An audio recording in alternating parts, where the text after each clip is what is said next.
We're attempting 5 of the world's most controversial spoken about exercises to form the most dangerous workout possible. They're said to be the most hated and frowned upon exercises to ever be invented. But are they really that bad? It's time to find out. Now you're probably wondering why this idea even came into my mind. It all stems back from around 4 years ago where I was attempting one of these movements and out of the blue it caused me a serious injury which still affects me to this day. Today I will be re-attempting the exact movement that injured me to see if it still affects me now, and use this video to see whether these movements are worth using or whether the negative opinions are actually valid. Exercise number 1 is the Barbell Upright Row. First set of upright rows, let's do it. It's going to be interesting. 60 kilo. I love how we warm up with 20 and go for 60. This is more than a shoulder press. This one is a movement specifically targeting the shoulders, and it puts a lot of strain on the shoulder joint. Oh, I'll do one more, that's really hurt my shoulder. The problem comes as you raise your arms and add resistance in that position. Every time you raise your arms, bearing the weight, impingement occurs. Got a little bit of an impingement from doing lat raises, and I can feel that same area. Yeah, I do think it is a little bit. I'm feeling my other shoulder, not a bad one. So after completing 3 sets and realising this wasn't that bad, we were ready to move on to something more painful.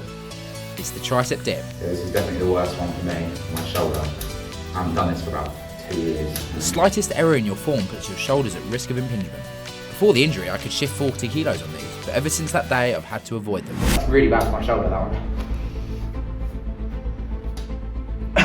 So it's that bit at the bottom on dips, you don't want to overstretch. I can't do it. It's going to be too bad. It's really uncomfortable unless I use a band or something. We tried to complete the sets, but it just became a problem. Oh god, it still hurts even with balancing.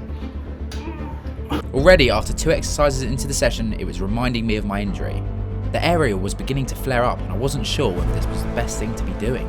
I wanted to keep going, so I had to try the next exercise. Luckily, it was leg focused. The Sissy Squad targets the quads by shifting the knees over the toes.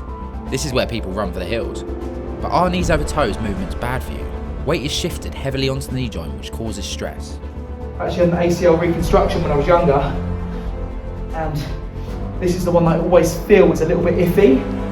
It's actually really good for isolating quads because it takes the knees over the toes and takes the glutes out of the movement. That's bad. So for you, that because you've already got knee pain, that's bad for you, but for me, it's fine. We were through most of the workout, and the next exercise is one of the most hated variations out there, targeting the back, and some would say it's a shoulder joint killer. It's ranked in the top 2 worst for pain. It's the behind the neck pull down. Impinging the infraspinatus behind the subscapularis.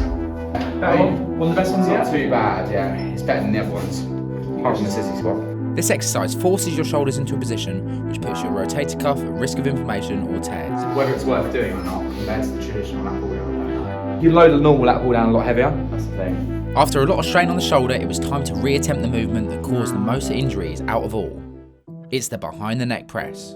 It's time for the final exercise, the one that's done me after all these years. It shows on all these exercises it's affecting my shoulder, so. Moment of truth. Is this going to re-injure my shoulder? Called the shoulder snap.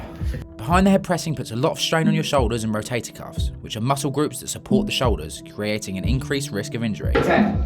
I got 8. I'm doing all the math. Actually, Phil, did you hear the pop? Yeah, I'm a bit worried now if he's popping. I got popped about 4 times on that.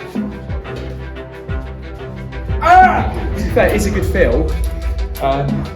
It just feels like it's putting your shoulder in the weakest position it can be in. I could feel the impingement on this, but doing lighter weight made me feel more comfortable.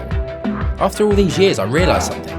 I jumped in way too heavy with a movement my body is not used to. Exercises aren't natural positions for your body to be in. If you build it up over time with a light weight, it's going to be safe because you strengthen that weakened position. Your body adapts to anything, so you want to gradually expose it to more of a stimulus. It's like progressive overload. You want to gradually build things up so your body gets used to it. Yeah, but yeah, we survived the most dangerous one. Woo!